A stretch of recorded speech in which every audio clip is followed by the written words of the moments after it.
혹시 한국이 중국의 속국이라는 것을 아시나요? 호주의 멜버른에서 한 유튜버가 시민들을 상대로 인터뷰를 하고 있습니다. 시민들은 모두 중국이라고 대답하고 있는데요. 그러던 중 멜버른의 한 거리가 시끌벅적해지기 시작합니다. 오늘의 주인공도 이 자리에 있었는데요. 도대체 무슨 일이 있었던 것일까요? 바로 지금 사연을 들어보겠습니다. 오늘의 사연 시작합니다. 안녕하세요. 저는 호주 멜버른 대학교에서 경제학을 전공하고 있는 엘리라고 합니다. 얼마 전 한국의 경제 성장에 관한 강의를 듣다가 그 수업에서 아주 충격적인 사건을 겪었어요. 그리고 그 이후에 한국의 역사에 관련된 놀라운 사건이 있어서 이렇게 사연을 보냅니다. 제가 들었던 수업은 아시아 경제 발전사였고 교수님은 한국의 놀라운 경제 발전 과정을 설명하고 있었죠. 처음에는 일본 식민지 시절과 한국전쟁으로 인해 극도로 피폐해졌던 한국의 상황에 대해 설명해 주셨는데 그 시절 한국의 GDP가 가나보다도 낮았다고 하셨어요. 당시의 경제적 빈곤을 생각하면 한국이 어떻게 이렇게 발전했을까 궁금하지 않을 수 없었죠. 강의는 교수님이 한국전쟁 직후 남한이 얼마나 가난하고 파괴된 상태였는지 사진자료를 보여주며 설명하는 것으로 시작되었어요. 1950년대 초반 한국전쟁이 끝난 직후 한국의 경제 상황은 매우 열악했습니다. 당시 한국의 1인당 GDP는 67달러에 불과했죠. 그 당시 가나보다도 낮은 수준이었고 대부분의 산업 기반이 파괴되어 경제는 거의 붕괴 직전이었습니다. 교수님의 설명은 제게 크나큰 충격이었어요. 저 같은 외국인 학생들에게는 그 당시 한국의 어려움이 쉽게 상상이 되지 않았어요. 우리가 보는 한국의 시각은 성공한 한국 문화와 기술력을 바탕으로 한 선진국 한국의 모습이니까요. 교수님이 다시 목소리를 높였어요. 그러나 한국은 이후 놀라운 경제 성장을 이루었습니다. 1960년대에 들어서면서 한국 정부는 경제개발 5개년 계획을 통해 수출 중심의 산업화를 추진했고 1970년대 중화학공업이 본격적으로 발전하기 시작했습니다. 철강, 조선, 전자산업이 한국 경제의 기반이 되었죠. 교수님은 한국의 성장을 더욱 강조했어요. 1980년대와 1990년대에 들어서면서 한국은 IT와 전자산업에서 세계적인 경쟁력을 갖춘 나라로 성장했고 오늘날 한국은 반도체, 스마트폰, 자동차 같은 첨단 기술 분야에서 세계를 선도하는 국가가 되었습니다. 지금 한국의 GDP는 약 1조 6천억 달러에 달하게 되고 여러분이 지금 서 있는 호주에 이어 13위를 기록하고 있죠. 한국은 전 세계에서 가장 빠르게 성장한 국가 중 하나이고 유례없는 성장 속도를 가진 유일한 나라입니다. 한국의 이러한 경제 성장률은 이제 전 세계 여러 국가들의 경제 성장의 본보기가 되고 있죠. 저는 교수님의 이야기를 들으며 깊은 인상을 받았어요. 이렇게나 가난했던 나라가 어떻게 이렇게 빠르게 세계 경제 강국으로 자리 잡을 수 있었을까라는 생각에 놀랍기도 하고 존경스럽기도 했어요. 모두가 교수님의 강의에 몰입하고 있던 그 순간 저의 오른쪽 끄트머리에 그룹지어 앉아있던 중국인 유학생들 중 샤오밍이 손을 들었어요. 그의 표정에는 어딘가 불만이 섞여 있는 듯 했고 손을 들다 못해 흔들기 시작했죠. 교수님은 샤오밍에게 발언권을 주었고 샤오밍은 깊은 한숨을 내쉰 후 교수님의 말을 반박하기 시작했어요. 교수님, 한국이 경제적으로 성장한 건 맞지만 그것이 전부 한국 스스로 이룬 성과는 아니지 않습니까? 미국의 전폭적인 경제적 지원과 군사적 보호 덕분에 가능했던 것 아닙니까? 샤오밍은 도전적인 목소리로 말을 이어갔어요. 미국은 한국전쟁 당시 남한을 통해 한반도를 장악하려 했고 중국이 참전하지 않았다면 남한은 결국 미국의 식민지처럼 되었을 겁니다. 중국은 미국으로부터 한국의 식민지화를 막기 위해 참전한 겁니다. 그 순간 강의실 분위기는 싸해졌어요. 학생들은 이게 무슨 소리냐고 수군대기 시작했고 몇몇 학생들은 교수님의 말이 틀린 것이냐고 소곤대기 시작했죠. 샤오밍의 발언은 교수님의 설명과는 완전히 다른 시각에서 나온 것이었기에 학생들 사이에서는 긴장감이 감돌았고 저 역시 그 상황에 어떤 반응을 해야 할지 몰랐어요. 교수님은 잠시 침묵하시다가 차분한 목소리로 말씀하셨어요. 샤오밍, 중국이 한국전쟁에 참전한 이유에 대해 좀 본인이 아는 지식을 더 구체적으로 설명해 줄 수 있나요? 샤오밍의 주변 중국 친구들은 미소를 띠기 시작했고 샤오밍은 기다렸다는 듯 말을 이어갔어요. 중국은 미국의 제국주의적 확장을 막기 위해 참전했습니다. 우리는 이 전쟁을 항미원조 전쟁이라고 부릅니다. 미국은 한반도를 통해 아시아에서 패권을 주려 했고 이를 막기 위해 우리는 북한을 도운 겁니다. 만약 우리가 참전하지 않았다면 한반도 전체가 미국의 영향권 아래 놓였을 것입니다. 그의 목소리에는 자신감이 가득했어요. 미국은 한국을 자신들의 식민지처럼 만들려고 했고 중국이 이를 저지하게 되며 오늘날의 한국이 만들어진 것입니다. 그의 말이 끝나자마자 강의실은 다시 조용해졌습니다. 학생들은 그의 말을 경청하며 생각에 잠긴 듯 했어요. 하지만 이 정적은 일순간 깨지고 말았습니다. 한국인 유학생 준호가 벌떡 일어나 교수님께 발언권을 요청했습니다. 교수님은 손짓으로 발언하라고 했고 준호는 침착하면서도 단호한 목소리로 말하기 시작했죠. 샤오밍, 한국전쟁은 북한이 소련과 함께 한반도의 공산주의화를 위해서 남한을 먼저 침공하면서 시작된 전쟁입니다. 남한은 미국을 비롯한 유엔군의 지원을 받아 공산화를 막기 위해 싸웠습니다. 중국은 북한의 동맹으로서 참전한 것이고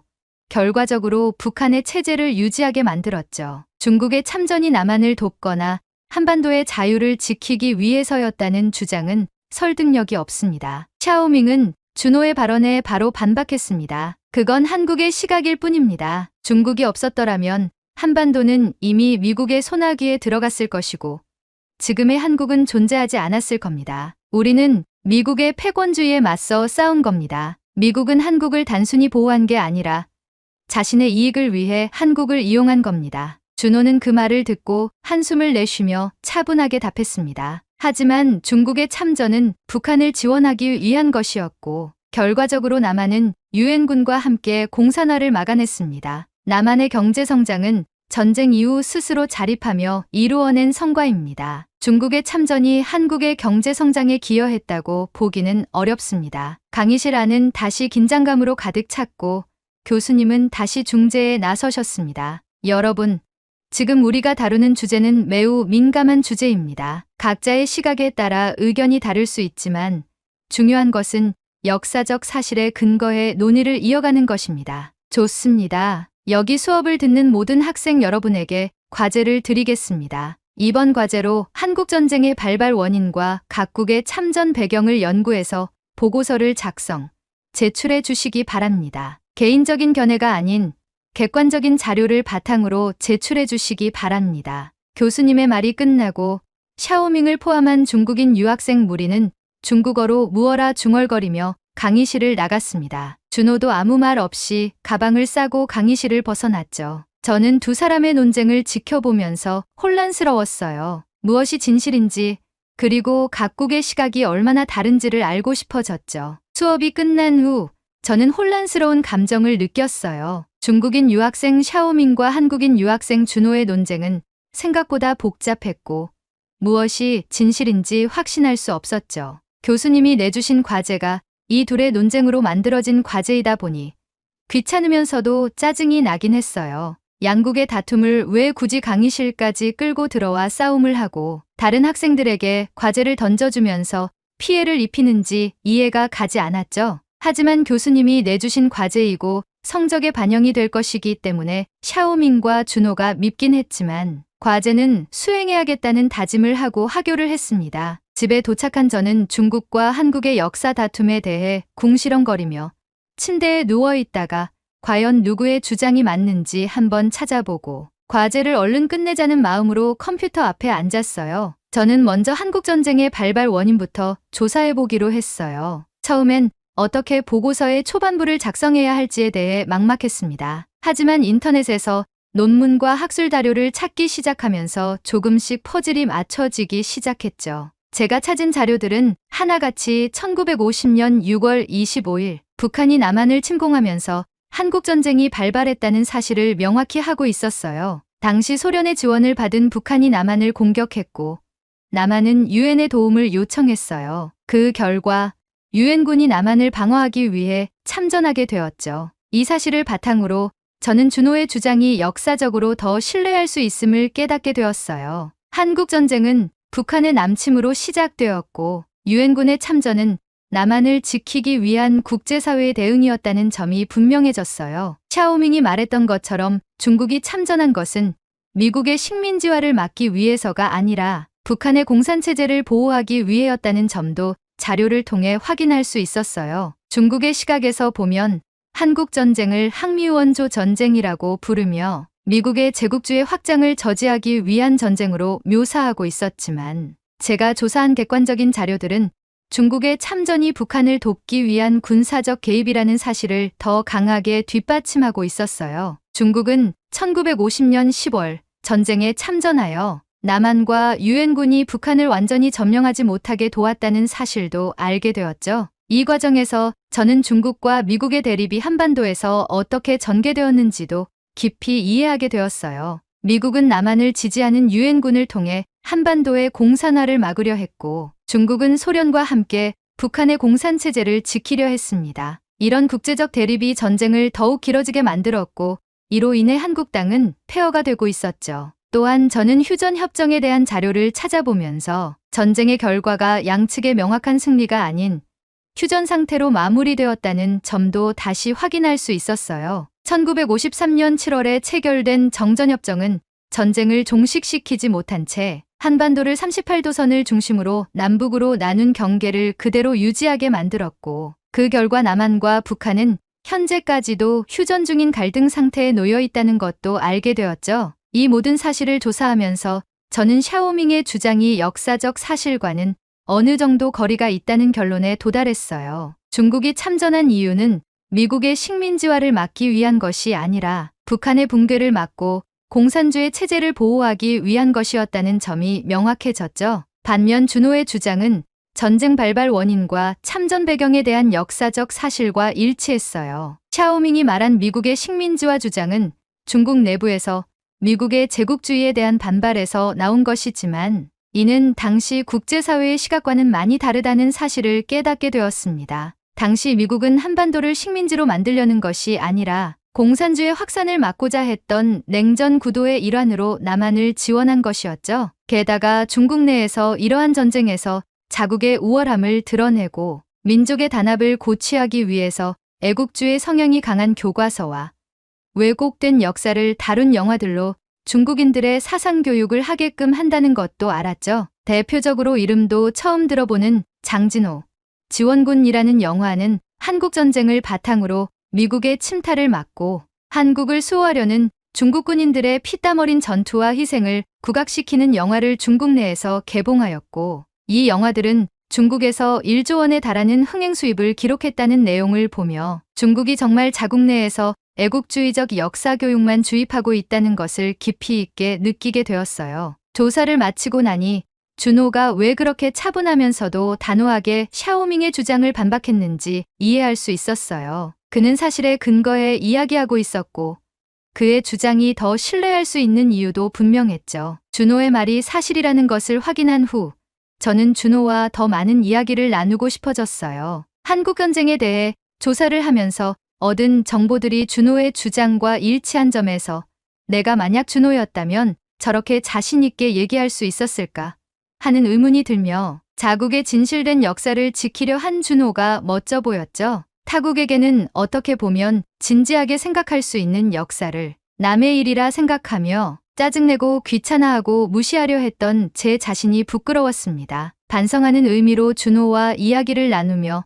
미안함의 식사 한 끼를 대접하고 싶었죠. 그래서 전 준호에게 연락을 했습니다. 안녕, 준호. 수업 때 내가 했던 말이 정말 인상 깊었어. 사실 내가 과제를 준비하면서 내 말이 다 맞았다는 걸 알게 됐어. 혹시 한국에 대해 더 이야기 나눌 수 있을까?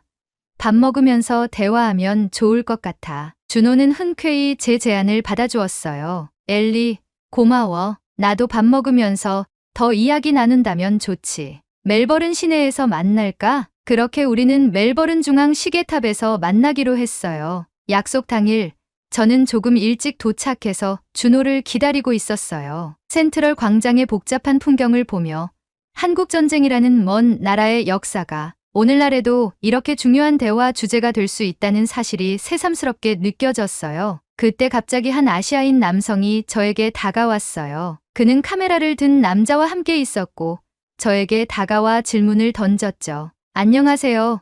혹시 인터뷰 잠깐 가능할까요?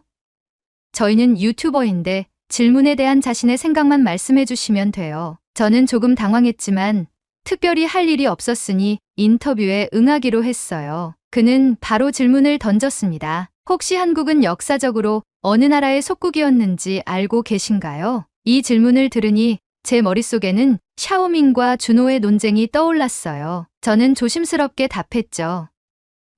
한국은 역사적으로 중국과 종번 체제 속에서 외교 관계를 맺어왔지만 속국은 아니었어요. 한국은 자주적인 국가로서 독립된 역사를 유지해왔죠. 그는 제 답변에 약간 당황한 듯이 고개를 갸웃거리며 다시 질문을 던졌어요. 하지만 한국은 오랫동안 중국의 영향 아래에 있었고 중국의 힘 덕분에 국가로서 유지될 수 있었다는 것을 알고 있습니까?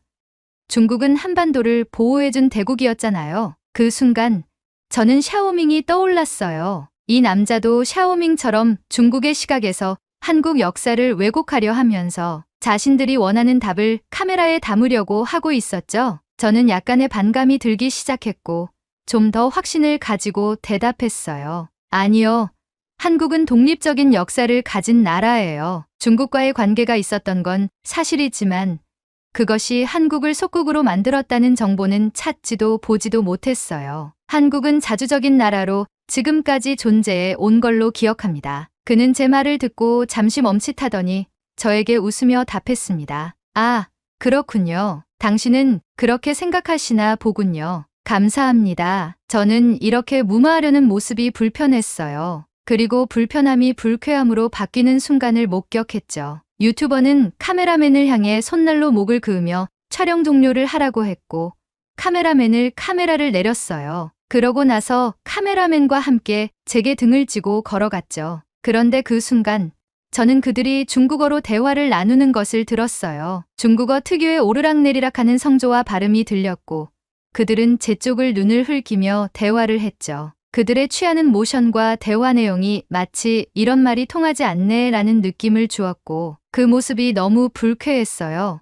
저는 그들이 인터뷰를 통해 자신들의 주장을 어떻게든 정당화하려 하고 자신들의 주장에 힘을 실으려는 의도를 가지고 있었다는 것을 느꼈어요. 그렇게 불쾌함이 쌓이던 중 준호가 저를 불렀어요. 저는 준호에게 방금 있었던 일을 이야기했어요. 준호, 방금 나에게 중국 유튜버가 와서 한국 역사를 왜곡하려고 했어. 한국을 마치 중국의 속국이라는 답변을 받으려고 질문을 던지면서 다니던데 준호는 그 말을 듣고 표정이 굳어졌어요. 그래? 그들이 어디로 갔는지 알아? 나도 그들한테 이야기 좀 하고 싶다. 저는 그들이 떠난 방향을 가리켰어요. 준호는 순간 주저하지 않고 그 방향으로 걸음을 옮겼고 저도 뒤따라갔어요. 준호와 함께 그 유튜버들을 찾으러 가면서 제 마음은 복잡했어요. 분명히 그들은 역사적 사실을 왜곡하고 있었고 엉뚱한 정보를 다른 외국인들에게 심어주려 하고 있었죠. 준호도 그들이 전하고 있는 메시지에 대해 분노하고 있었기 때문에 그들을 그냥 놔두고 싶지 않아 했어요. 저 사람들이야. 저는 손가락으로 그들을 가리켰어요. 유튜버들은 또 다른 사람에게 인터뷰를 시도하고 있었어요. 준호는 발걸음을 서두르더니 그들에게 다가갔어요. 유튜버가 인터뷰를 마치고 장비를 정리하려는 순간 준호는 인터뷰를 한 백인 여성에게 직접 말을 걸었어요. 잠시만요. 방금 어떤 이야기를 하고 있었는지 물어봐도 될까요? 준호의 목소리는 차분했지만 그 속엔 단호함이 깃들어 있었어요. 백인 여성은 말했어요. 한국이 과거 어느 나라의 속국이었는지 물어보던데요. 저는 중국 아니면 일본이라고 답했어요. 준호의 표정은 일그러졌고 유튜버를 노려보기 시작했어요. 유튜버는 잠시 당황한 듯한 표정을 지었지만 곧 미소를 띠며 대답했어요. 아, 저희는 한국과 관련된 역사 이야기를 하고 있었습니다. 당신도 인터뷰에 응하려고 온 것인가요? 그러나 준호는 곧바로 본론으로 들어갔죠. 한국을 중국의 속국이라고 주장하셨나요? 그 순간 분위기가 바뀌었어요. 유튜버는 당황한 듯 잠시 말을 멈추더니 어색하게 웃으며 변명하듯 대답했죠. 그렇다고 단정 짓는 건 아니지만 한국과 중국의 역사적 관계에 대해 질문을 던지고 있을 뿐입니다. 많은 사람들이 그런 부분에 대해 잘못 알고 있으니까요. 유튜버의 어색한 변명에 준호의 얼굴은 굳어졌어요. 그는 더 이상 참지 않겠다는 듯 목소리를 낮추며 한 걸음 다가섰습니다. 그렇다고 단정짓지 않으셨다고요? 당신이 던지는 질문은 명백히 왜곡된 사실을 도출하기 위한 질문입니다. 한국은 결코 어느 나라의 속국이었던 적이 없어요. 조선시대와 그 이전에도 한국은 자주권을 가진 나라였고 때로는 중국, 일본과 협약을 맺기도 했지만 속국으로 존재한 적은 없습니다. 당신들이 퍼뜨리고 있는 이 왜곡된 정보는 한국의 역사를 부정하고 국가 간의 다툼이 벌어질 수 있는 중대한 문제입니다. 준호의 목소리에는 차분함과 단호함이 공존하고 있었어요. 하지만 유튜버는 미소를 지으며 말을 잇기 시작했어요.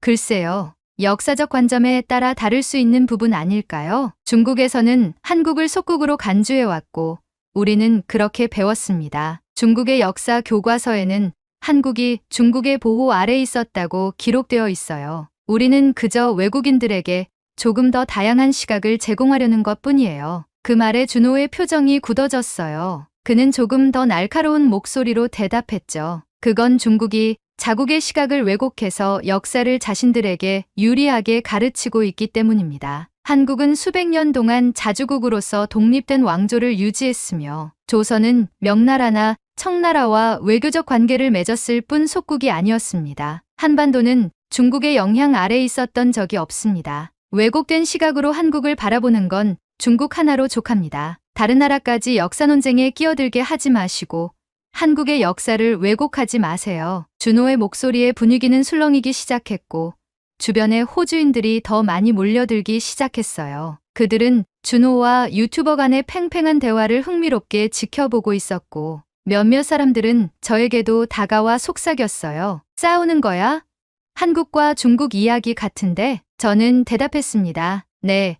중국인들이 한국을 자신들의 속국으로 묘사하려고 외국인들에게 유도 질문을 하고 있었어요. 그런데 한국인이 그걸 정면으로 반박하는 중이에요. 사람들은 점점 더 몰려들었고 상황은 긴장감이 고조되었습니다. 유튜버는 말이 막힌 듯 잠시 침묵하더니 마지막으로 목소리를 높였습니다. 저기요.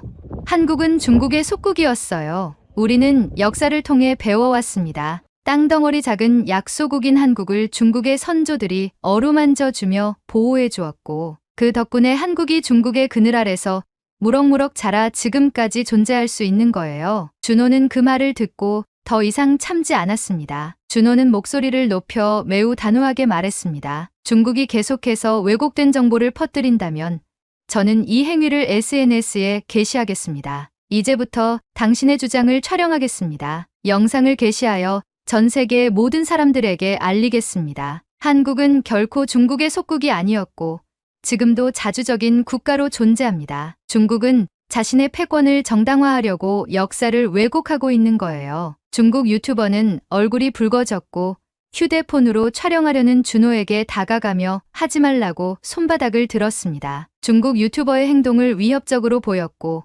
구경하던 호주인 중 한 명이 달려들어 중국 유튜버를 밀쳤습니다. 그리고 소리를 지르기 시작했습니다. 중국은 어딜 가나 불리하면 무력을 쓰려고 하네. 야, 여긴 호주야. 너희 나라랑 다르다고. 경찰 불러서 호주의 법으로 처벌하기 전에 당장 꺼져. 넘어진 유튜버는 당황했고 주변 사람들도 목소리를 높여 말하기 시작했습니다. 중국인 꺼져. 너희는 지구의 바퀴벌레 같은 족속들이야. 수많은 호주인들은 유튜버에게 손가락질하며 그를 비난하기 시작했어요. 분위기는 험악해졌고 결국 유튜버와 그의 카메라맨은 장비를 급하게 챙겨 도망갔습니다. 관중들은 환호했고 준호에게 괜찮냐며 도움의 손길을 내보냈습니다. 괜찮아요?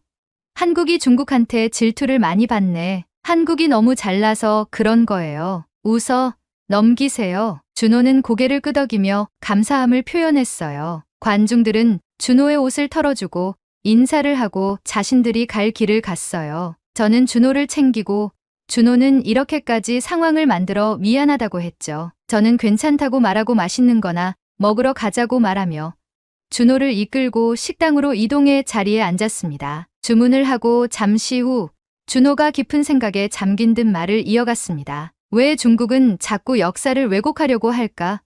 한국을 그들의 속국으로 묘사하려는 이유는 뭘까? 저는 물끄러미 그를 바라보며 대답했어요. 그들은 아마 자신들의 역사적 정당성을 강화하기 위해서 그렇게 하는 것 아닐까? 자신들이 전 세계에서 당당해지기 위해서 한반도를 재료 삼아 강력한 힘을 가지고 있었다는 걸 부각시키려고 하는 것 같아. 준호는 고개를 끄덕이며 말했어요.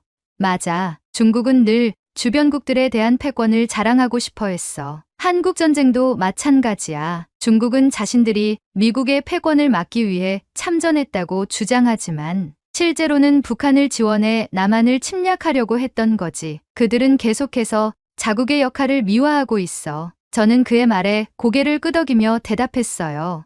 맞아. 그들이 자신들의 역할을 미화하기 위해서 역사를 왜곡하려고 해도 진실을 아는 사람들은 이를 바로잡아야지. 아마 교수님께서도 진실을 모든 학생이 깨닫길 바라는 마음에서 과제를 준 것 같아. 과제하면서 나 역시 많이 반성했거든. 준호는 왜 반성했냐고 물었고 저는 과제를 하게 만든 샤오밍과 준호가 미웠다고 말했어요. 그러자 준호는 웃으며 제게 미안하다고 했어요. 저는 아니라며 손사래를 치고 우리는 그렇게 웃으며 식사를 했어요. 식사를 다 마쳐갈 때쯤 준호는 마지막으로 한마디를 덧붙였어요. 역사를 잊은 민족에게는 미래가 없다라는 말이 있어. 전 세계에 살고 있는 모두가 역사를 바로 알고 그 진실을 지켜야 미래도 지킬 수 있다고 난 생각해. 저는 말없이 준호의 말에 고개를 끄덕였어요. 식사를 마치고 준호와 학교에서 보자고 말하며 헤어지고 난 후 집으로 가는 길에 저는 준호의 말을 다시 한번 깊이 생각하게 되었습니다.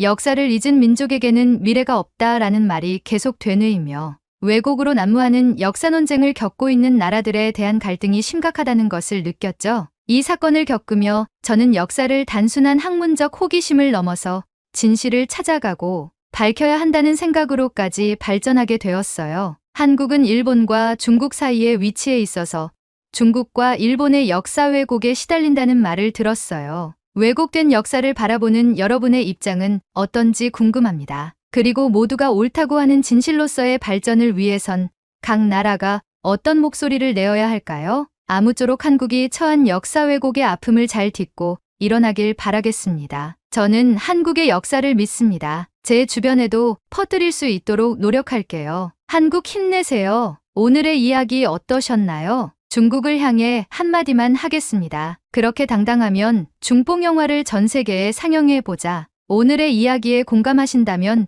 구독, 좋아요 한 번씩 부탁드리겠습니다. 다음에 더 좋은 사연으로 찾아뵙겠습니다. 시청해주셔서 감사합니다. 여러분은 한국의 음식 중 무엇을 가장 좋아하시나요? 한국의 불고기를 시작으로 김치, 불달볶음면, 믹스커피 등 많은 음식들이 외국인들의 입맛을 사로잡고 있는데요. 최근 영국에서는 한국의 과자가 열풍을 일으키고 있다고 합니다. 도대체 어떤 과자가 외국인의 입맛을 사로잡았을까요? 여러분의 좋아요 버튼에 힘을 얻어 비디오를 재생하겠습니다. 바로 지금 오늘의 사연 시작하겠습니다. 안녕하세요. 저는 캐서린이라고 합니다. 영국에서 태어나고 자랐고 현재 런던 근교에서 살고 있어요. 직장에서는 마케팅 관련 일을 하고 있고 집에서는 9살 딸을 키우는 엄마이기도 합니다. 제 딸 메이플은 활발하고 호기심이 많은 아이예요. 무엇이든 한번 꽂히면 끝까지 파고드는 성격이라 요즘은 우주와 공룡에 푹 빠져 있습니다. 그런데 며칠 전 메이플이 새로운 최애를 발견했습니다. 바로 한국 과자예요. 이 이야기를 제보하는 이유는 단순합니다. 처음엔 딸이 그냥 새로운 간식에 관심을 가지는 정도라고 생각했어요. 하지만 그 작은 관심이 점점 커지면서 결국 우리 가족의 생활에까지 영향을 미치게 되었죠. 그날은 평소처럼 퇴근하고 현관문을 열었어요. 그런데 외투를 벗기도 전에 메이플이 쏜살같이 달려오더니 두 손을 번쩍 들며 외쳤습니다. 엄마, 오늘 학교에서 한국 과자를 먹었는데 진짜 맛있었어. 갑작스럽게 한국 과자라는 생소한 단어가 튀어나오자 저는 순간 멈칫했습니다. 한국 과자? 응. 유나가 점심시간에 한국 과자를 가져왔어. 친구들한테 하나씩 나눠줬는데 엄마, 그거 엄청 맛있어. 달콤하고 바삭하고 입에서 사르르 녹아. 메이플은 마치 보물을 발견한 사람처럼 손짓을 섞어가며 열정적으로 설명했어요. 엄마, 우리도 그거 살 수 있어? 딸이 이렇게까지 흥분한 걸 보니 대체 어떤 맛이길래 저렇게 반하는 건지 궁금해졌습니다. 어릴 적 저도 처음 초콜릿을 맛봤을 때 그렇게 신났던 기억이 떠올랐어요. 그래? 그렇게 맛있었어? 응. 엄마도 먹어보면 깜짝 놀랄걸? 저는 웃으며 고개를 끄덕였습니다. 그럼 어디서 파는지 한번 알아볼까? 메이플은 당장이라도 사러 가고 싶다는 듯 옆에서 조바심을 내며 저를 바라보았어요. 저는 휴대전화를 꺼내 검색창에 한국과자라고 입력했습니다. 메이플이 고른 사진을 보니 바삭하고 달콤한 전통 과자들이었어요. 그런데 문제는 영국에서는 안 파나? 대형 마트 웹사이트를 뒤져보았지만 어디에서도 해당 제품이 검색되지 않았습니다. 유명한 온라인 쇼핑몰에서도 마찬가지였어요. 엄마, 찾았어? 메이플이 기대 가득한 눈빛으로 저를 올려다보았지만 저는 난감한 표정으로 고개를 저었습니다. 영국에서는 쉽게 구할 수 없는 것 같아. 순간 메이플의 얼굴이 실망으로 변하는 것이 보였습니다. 정말? 그럼 난 이제 다시 못 먹는 거야? 이 작은 몸집에서 나오는 깊은 한숨이 어찌나 안쓰러운지 저는 괜히 미안한 마음이 들었어요. 아니, 방법이 있을 거야. 우리가 한번 찾아보자. 그러자 메이플의 눈이 다시 반짝였습니다. 진짜? 우리 진짜 찾을 거야? 그럼 엄마랑 메이플이 힘을 합쳐서 한국 과자를 찾아보자. 그렇게 우리 모녀의 한국 과자 찾기 프로젝트가 시작되었습니다. 다음 날 아침, 메이플은 평소보다 훨씬 부지런히 준비를 마쳤습니다. 양치질도 서둘렀고 아침 식사도 남김없이 먹었어요. 왜 이렇게 서두르나 했더니 학교에 가서 유나에게 꼭 물어볼 게 있다고 했습니다. 엄마, 오늘 유나한테 한국 과자 어디서 샀는지 꼭 물어볼 거야. 메이플은 신이 나서 책가방을 매며 선언하듯 말했어요. 저는 빙그레 웃으며 고개를 끄덕였습니다. 그래, 잘 물어보고 와. 우리도 살 수 있으면 좋겠다. 메이플은 현관문을 열고 뛰어나가더니 등교길에서도 혼잣말을 중얼거렸습니다. 오란다. 참살선과 조청유과 이름을 까먹으면 안 돼. 딸의 열정이 대단해 보였지만 이 정도로 빠질 줄은 몰랐어요. 과연 한국 과자가 뭐길래 이렇게까지 좋아하는 걸까? 그날 오후 메이플이 학교에서 돌아오자마자 가방도 내려놓지 않은 채로 저를 찾아왔습니다. 엄마, 유나가 엄마한테 물어봤대. 한인마트에서 샀대. 한인마트? 응.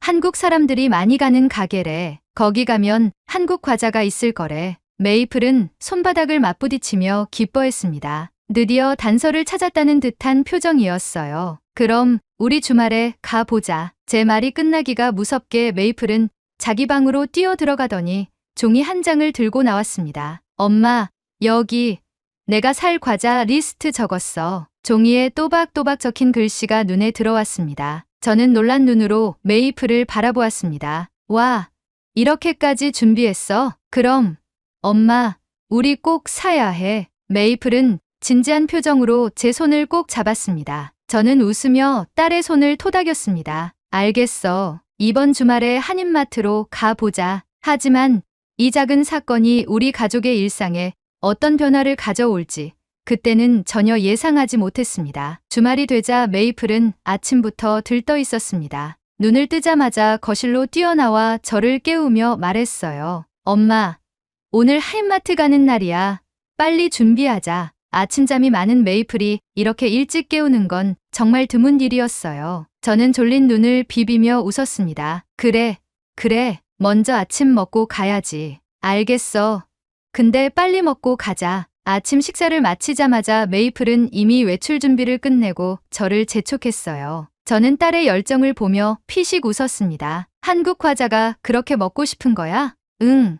엄마도 먹어보면 알게 될 거야. 한인마트는 차로 30분 거리에 있었습니다. 영국에서는 한인마트가 많지 않아 일부러 시간을 내야 했어요. 메이플은 차 안에서도 창밖을 보며 손에 든 메모지를 확인하고 있었습니다. 오란다, 참살선과 조청유과, 약과 엄마. 이거 다 찾을 수 있겠지? 가봐야 알겠지만 분명 하나쯤은 있겠지. 드디어 한인마트에 도착했습니다. 문을 열고 들어서자 익숙한 영국 마트와는 전혀 다른 분위기가 느껴졌어요. 한국어가 적힌 간판들이 가득했고 매장 안에는 한국식 라면, 김치, 냉동만두 같은 다양한 식료품들이 정리되어 있었습니다. 메이플은 바로 과자 코너로 달려갔어요. 진열대를 살피며 하나하나 확인하더니 금세 고개를 갸웃했습니다. 엄마, 여기엔 우리가 찾는 과자가 없는데? 저도 함께 진열대를 살펴보았지만 메이플이 적어온 리스트에 있는 과자들은 보이지 않았어요. 초코파이나 새우깡 같은 한국 과자들은 있었지만 메이플이 찾던 오란다나 약과는 없었습니다. 메이플의 표정이 점점 실망으로 변하기 시작했어요. 이렇게까지 구하기 힘든 거야? 저는 안타까운 마음에 직원에게 물어보기로 했습니다. 저기요, 혹시 오란다나 참쌀선과 같은 한국 전통 과자는 여기 없나요? 점원이 고개를 끄덕이며 대답했습니다. 가끔 들어오긴 하는데 인기 있는 제품이라 재고가 일정하지 않아요. 다음 주쯤 다시 확인해 보시는 게 좋을 것 같아요. 메이플은 풀이 죽어 저를 바라보았습니다. 그럼 오늘은 못 사는 거야? 저는 메이플의 작은 어깨를 다독이며 말했습니다. 오늘은 못 샀지만 다른 방법을 찾아보자. 엄마가 온라인으로도 한번 찾아볼게. 그러자 메이플의 얼굴에 다시 희망이 떠올랐습니다. 정말? 온라인으로도 살 수 있어? 응. 방법이 있을 거야. 포기하지 말자. 집으로 돌아오는 길, 메이플은 차 안에서 한숨을 푹 쉬었습니다. 엄마, 한인마트에도 없으면 대체 어디서 사야 해? 딸의 실망한 목소리를 들으니 괜히 미안한 마음이 들었어요. 저는 운전대를 잡은 채 부드럽게 말했습니다. 한인마트에는 가끔 들어온다고 했으니까 다음 주쯤 다시 가볼 수도 있고 일단 온라인에서 찾아보자. 분명 방법이 있을 거야. 집에 도착하자마자 메이플은 양말도 벗지 않고 소파에 털썩 주저앉았어요. 엄마, 빨리 검색해봐. 저는 노트북을 열고 한국 전통과자 해외 배송, 오란다 해외 직구 같은 키워드로 검색하기 시작했습니다. 몇몇 해외 배송 쇼핑몰에서 한국 과자를 판매하고 있었어요. 메이플, 여기 봐. 한국에서 직접 배송해주는 사이트가 있네. 메이플은 반짝이는 눈으로 화면을 들여다보았습니다. 정말? 그럼 주문하자. 그런데 문제는 배송비였습니다. 과자 한 봉지는 몇 파운드 정도였지만 한국에서 영국까지 배송하는 비용이 너무 비쌌어요. 심지어 일부 제품은 배송 기간이 몇 주씩 걸리는 경우도 있었습니다. 엄마, 이거 너무 오래 걸려. 그러게, 그리고 배송비가 과자보다 더 비싸네. 메이플은 입을 삐쭉 내밀고 팔짱을 꼈습니다. 과자 하나 사는 게 이렇게 어려울 줄이야. 저도 깊은 한숨이 나왔어요. 하지만 포기할 순 없었어요. 이 정도로 딸이 좋아하는 걸 그냥 넘어갈 수는 없었습니다. 그때 메이플이 번뜩이는 눈으로 저를 쳐다보며 말했어요. 엄마, 유난의 엄마한테 직접 물어보면 안 돼? 저는 순간 당황했어요. 다른 학부모에게 개인적으로 연락하는 건 조금 망설여졌거든요. 하지만 곰곰이 생각해보니 유나의 엄마는 한국 분이니까 좋은 정보를 알고 있을지도 몰랐어요. 그게 신뢰가 되진 않을까? 아니야. 유나의 엄마는 방법을 알고 있을 거야. 메이플의 눈빛은 단단했습니다. 저는 결국 고개를 끄덕이며 대답했어요. 좋아. 그럼 유나의 엄마에게 한번 연락해 볼게. 그렇게 저는 유나의 엄마에게 조심스럽게 연락을 해보기로 했습니다. 혹시라도 좋은 방법을 알게 된다면 메이플이 원하는 과자를 찾을 수 있을지도 몰랐어요. 유나의 엄마에게 연락을 해야 한다고 생각하니 조금 망설여졌습니다. 사실 학부모 모임에서 몇 번 본 적은 있지만 개인적으로 연락을 해본 적은 없었거든요. 하지만 메이플이 간절히 바라보고 있는 모습을 보니 더 이상 주저할 수 없었습니다. 휴대전화를 들고 유나 엄마, 지혜 씨에게 문자를 보냈습니다. 안녕하세요, 지혜 씨. 저는 메이플 엄마 캐서린이에요. 다름이 아니라 메이플이 유나가 준 한국 과자를 정말 맛있게 먹었어요. 혹시 어디서 살 수 있는지 알려주실 수 있을까요? 보내고 나니 괜히 긴장이 됐어요. 신뢰가 되진 않았을까? 너무 뜬금없는 질문은 아니었을까? 하지만 몇 분 뒤 지혜 씨에게서 답장이 왔습니다. 안녕하세요, 캐서린 씨. 메이플이 그렇게 좋아했어요?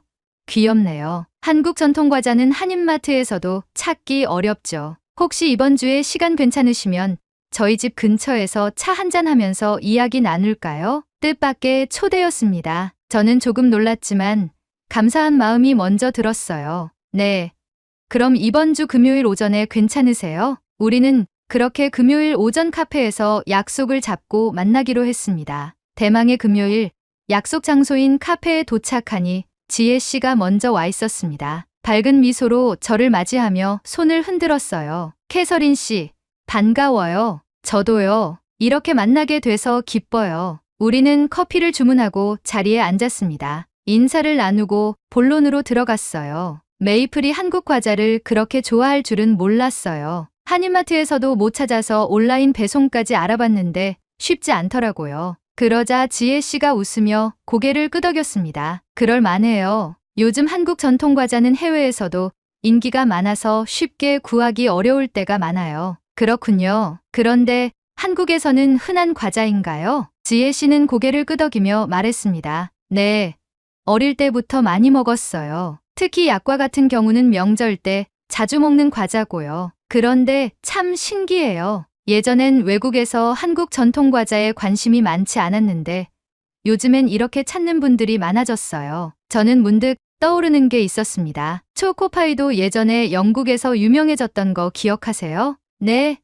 초코파이요? 지혜 씨는 고개를 갸웃하며 저를 바라보았어요. 저는 웃으며 설명을 이어갔습니다. 박지성 선수 아시죠?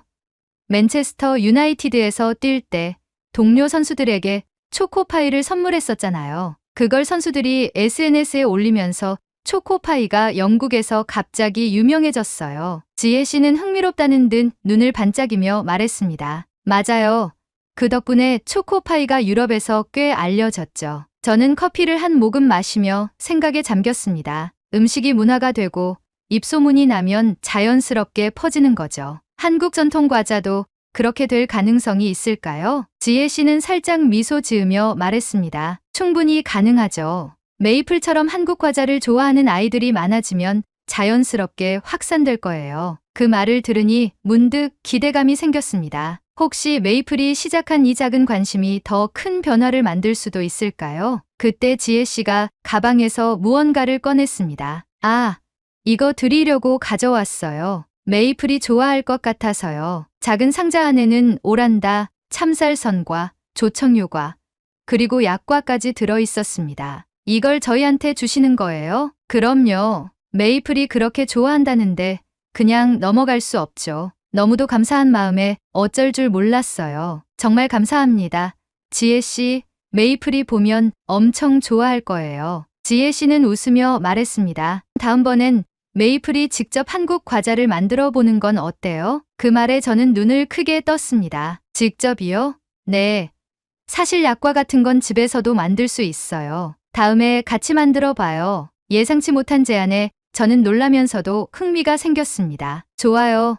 메이플도 엄청 좋아할 것 같아요. 그렇게 한국 과자에 대한 우리의 대화는 더 깊어졌고, 저는 이 만남이 단순한 과자 찾기가 아니라 새로운 문화를 경험하는 특별한 계기가 되고 있음을 느꼈습니다. 카페에서 집으로 돌아오는 길, 제 가방에는 지혜 씨가 건네준 한국 과자 세트가 들어 있었습니다. 오란다, 참쌀선과 조청유과, 그리고 약과까지. 메이플이 이걸 보면 어떤 반응을 보일까 생각하니 절로 웃음이 나왔어요. 집에 도착하자마자 메이플이 현관까지 뛰어나왔습니다. 엄마, 유난의 엄마랑 만났어? 응. 그리고 아주 특별한 걸 받아왔지. 제가 가방에서 상자를 꺼내는 순간 메이플의 눈이 동그래졌어요. 뭐야? 뭐야? 설마. 상자를 열자 다양한 한국 전통 과자들이 가지런히 담겨 있었습니다. 메이플은 두 손을 입에 가져가더니 믿기지 않는다는 표정으로 저를 바라봤어요. 엄마 진짜야? 우리 드디어 찾은 거야? 맞아. 유난의 엄마가 메이플이 좋아할 것 같아서 주셨어. 메이플은 감격한 듯 상자를 한참 들여다보더니 조심스럽게 손을 뻗어 약과를 집어 들었습니다. 엄마, 이게 바로 유나가 말했던 약과야. 그러고는 망설임 없이 한 입 빼어 물었어요. 바삭한 겉면이 부드럽게 씹히면서 안에서 달콤한 조청향이 퍼졌습니다. 메이플의 얼굴이 순간 행복으로 가득 차더니 환하게 웃으며 외쳤어요. 엄마, 이건 정말 최고야. 한국 가야겠어. 저는 피식 웃으며 약과를 하나 집어 들고 한 입 먹어보았습니다. 솔직히 저는 단순한 전통 과자일 거라고 생각했어요. 그런데 입안에 퍼지는 깊고 풍부한 단맛과 씹을수록 고소한 맛이 어우러지면서 예상보다 훨씬 매력적인 맛이었어요. 이렇게 맛있는 걸 왜 이제야 알았지? 메이플은 이미 오란다까지 하나 집어들고 바삭하게 씹고 있었습니다. 엄마, 우리 이거 또 살 수 있어? 쉽진 않겠지만 방법을 찾아보자. 그리고 유난의 엄마가 직접 만들어 보는 것도 좋겠다고 했어. 직접 만든다고? 응. 약과 같은 건 집에서도 만들 수 있대. 메이플은 눈을 반짝이며 고개를 끄덕였습니다. 그럼 우리 꼭 만들어 보자. 유난의 집에서 만드는 거지? 그렇게 한국 과자는 단순한 간식을 넘어서 우리 가족의 새로운 경험으로 이어지고 있었습니다. 저는 문득 이 작은 관심이 앞으로 어떤 변화를 가져올지 기대되기 시작했습니다. 며칠 후 학교에서 열린 학부모 모임에 참석하게 되었습니다. 저녁에 메이플과 함께 약과를 만들기로 한 계획도 있었지만 오늘은 단순히 다른 부모들과 가벼운 대화를 나누는 자리였어요. 모임이 시작되고 아이들 교육과 관련된 이야기가 오가던 중 자연스럽게 간식과 음식 이야기가 나왔습니다. 요즘 애들이 이상하게 군것질을 많이 하더라고요. 특히 우리 애는 요즘 새로운 과자에 꽂혔어요. 한 학부모가 고개를 저으며 말했습니다. 저는 별 생각 없이 듣고 있었는데 옆에 있던 또 다른 학부모가 맞장구를 쳤어요. 우리 애도 그래요. 요즘 유나한테 뭔가를 얻어먹었는데 그 뒤로 계속 그걸 찾더라고요. 유나? 저는 순간 귀를 기울였습니다. 혹시 한국 과자 말하는 거예요? 제가 묻자 그 학부모가 눈을 크게 뜨며 고개를 끄덕였습니다. 맞아요. 이름이 뭐였더라? 오란다? 약과?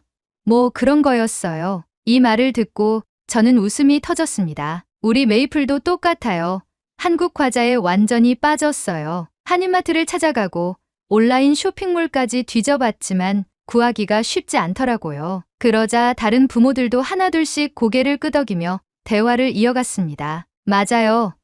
저희도 한인마트 갔다가 다 팔려서 못 샀어요. 한국 과자가 이렇게 인기 있는지 몰랐어요. 그때 한 부모가 흥미로운 이야기를 꺼냈습니다. 근데 SNS에서 누가 한국 과자 먹는 걸 올렸더니 댓글이 엄청 달리더라고요. 다들 어디서 사냐고 묻던데요. 저는 문득 유나 엄마에게 말한 한국의 초코파이가 영국에서 유행했던 일이 떠올랐습니다. 박지성 선수가 맨체스터 유나이티드에서 뛸 때 동료들에게 초코파이를 나눠줬고 선수들이 이를 SNS에 올리면서 자연스럽게 초코파이가 영국에서 유명해진 사건이었죠. 음식이 문화가 되고 입소문이 나면 자연스럽게 퍼지는 거죠. 제 말에 모두가 고개를 끄덕였습니다. 한국 과자도 그렇게 될 가능성이 있겠네요. 충분히 가능하죠. 지금 우리 애들만 봐도 벌써 이렇게 열광하는데요. 모임이 끝나갈 무렵 저는 문득 우리 동네에서 한국 과자가 점점 익숙해지고 있다는 걸 실감했습니다. 처음엔 메이플 혼자만 좋아했던 것이 어느새 주변 아이들과 학부모들까지 관심을 갖게 된 거였어요. 그리고 저는 생각했습니다. 어쩌면 한국 과자는 단순한 간식이 아니라 문화의 일부로 자리 잡을 수도 있겠어. 학부모 모임이 끝난 후 저는 문득 떠올랐습니다. 한국 과자에 대한 관심이 이렇게 커지고 있다면 우리도 메이플이 한국 과자를 좋아하는 모습을 한번 기록해 보면 어떨까 하는 생각이요. 집으로 돌아가 현관문을 열자마자 메이플은 유난의 집에 가기 위한 준비를 모두 마치고 현관에서 저를 맞이했어요. 엄마, 바로 유난의 집으로 갈 거지? 오늘 약과 만들기로 한 날이잖아. 저는 웃으며 고개를 끄덕였습니다. 그래, 우리도 작은 선물을 준비하자. 유난의 가족이 우리를 초대해 줬으니까. 메이플과 함께 작은 꽃다발과 선물용 디퓨저를 준비하고 유난의 집으로 향했습니다. 유난의 집에 도착하니 지혜 씨가 따뜻한 미소로 맞아주었습니다. 캐서린 어서 오세요. 메이플, 오늘 약과 만들 생각에 신났지? 네, 진짜 기대돼요. 거실로 들어서자 유나가 환하게 웃으며 메이플을 반겼습니다. 주방에는 이미 재료들이 준비되어 있었습니다. 지혜 씨는 앞치마를 두른 채 설명을 시작했습니다. 약과는 만드는 과정이 조금 손이 가지만 제대로 만들면 정말 맛있어요. 먼저 반죽부터 해볼까요? 메이플과 유나는 작은 손으로 밀가루와 참기름을 섞기 시작했습니다. 손끝에 밀가루가 잔뜩 묻었지만 둘 다 신나 보였어요. 메이플이 웃으며 반죽을 주물렀고 유나도 같이 따라하며 즐거워했습니다. 반죽을 둥글게 빚은 후 밀대로 펴고 모양을 잡아 나갔습니다. 지혜 씨가 약과 특유의 패턴을 만들기 위해 포크로 찍어주는 방법을 보여주자 메이플과 유나는 마치 놀이하듯 따라했어요. 이제 기름에 튀길 차례예요. 지혜 씨가 반죽을 조심스럽게 기름 속에 넣자 노릇하게 부풀어 오르기 시작했습니다. 메이플과 유나는 눈을 반짝이며 그 모습을 지켜봤어요. 우와, 진짜 약과처럼 변하고 있어. 노릇하게 튀겨진 약과를 건져내고 조청에 담가 단맛을 입히는 과정까지 마치자 드디어 완성된 약과가 접시에 담겼습니다. 메이플은 한 개를 집어들어 신중하게 한 입 빼어 물었습니다. 와, 엄마, 이거 진짜 맛있어. 저도 약과를 하나 맛보았습니다. 시중에서 파는 것보다 훨씬 깊고 고소한 맛이었어요. 직접 만들어서 그런지 더 맛있네요. 유나의 아빠도 오셔서 함께 시식하며 웃었습니다. 아이들이 이렇게 좋아하니 저희도 기쁘네요. 메이플 덕분에 약과를 이렇게 만들어 보게 될 줄 몰랐어요. 지혜 씨는 따뜻한 미소를 지으며 말했습니다. 음식 하나가 이렇게 사람을 이어줄 수도 있죠. 그 말을 들으며 저는 문득 생각했습니다. 처음에는 단순히 딸이 좋아하는 과자를 찾기 위한 여정이었는데 어느새 우리는 한국 가정에서 함께 요리를 하고 문화를 나누고 있었습니다. 메이플이 유나와 맛있게 약과를 먹는 모습을 보며 저는 사진을 찍고 짧은 영상을 하나 찍었습니다. 딸이 직접 만든 한국 과자 약과, 요즘 한국 과자에 빠진 메이플, 그리고 가볍게 SNS에 올렸어요. 그냥 소소한 일상을 기록하는 정도로 생각했죠. 그런데 다음날 아침 저는 깜짝 놀랐습니다. 제 게시물에는 엄청난 댓글과 반응이 달려 있었습니다. 이거 어디서 사요? 저도 한국 과자 먹고 싶어요. 약과가 이렇게 맛있는 거였어요? 특히 영국에 사는 부모들뿐만 아니라 다른 나라에서도 관심을 보이고 있었습니다. 그리고 가장 놀라운 것은 한인마트에서도 약과와 오란다가 빠르게 품절되기 시작했다는 거였습니다. 엄마, 학교에서 친구들이 자기들도 유난해에서 약과 만들고 싶다고 난리 났어. 메이플은 흥분한 목소리로 소식을 전했습니다. 저는 그 말을 들으며 문득 깨달았습니다. 처음에는 딸이 한국 과자를 좋아하게 되면서 시작된 작은 관심이었어요. 하지만 이제는 우리 가족뿐만 아니라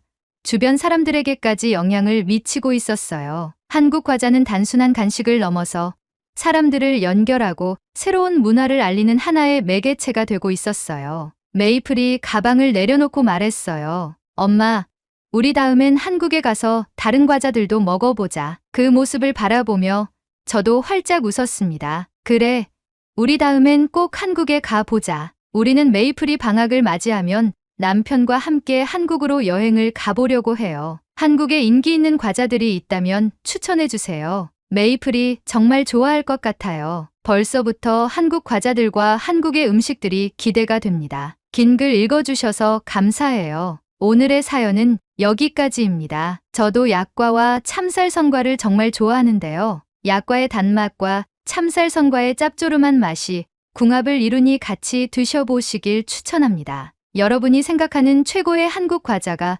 무엇인지 댓글로 남겨 감동 비디오의 마지막을 장식해주세요. 오늘의 비디오가 공감이 되신다면 구독, 좋아요 한 번씩 부탁드리겠습니다. 그리고 여러분의 댓글은 제게 큰 힘이 됩니다. 다음엔 더 흥미로운 사연으로 여러분을 찾아뵙겠습니다. 시청해주셔서 감사합니다.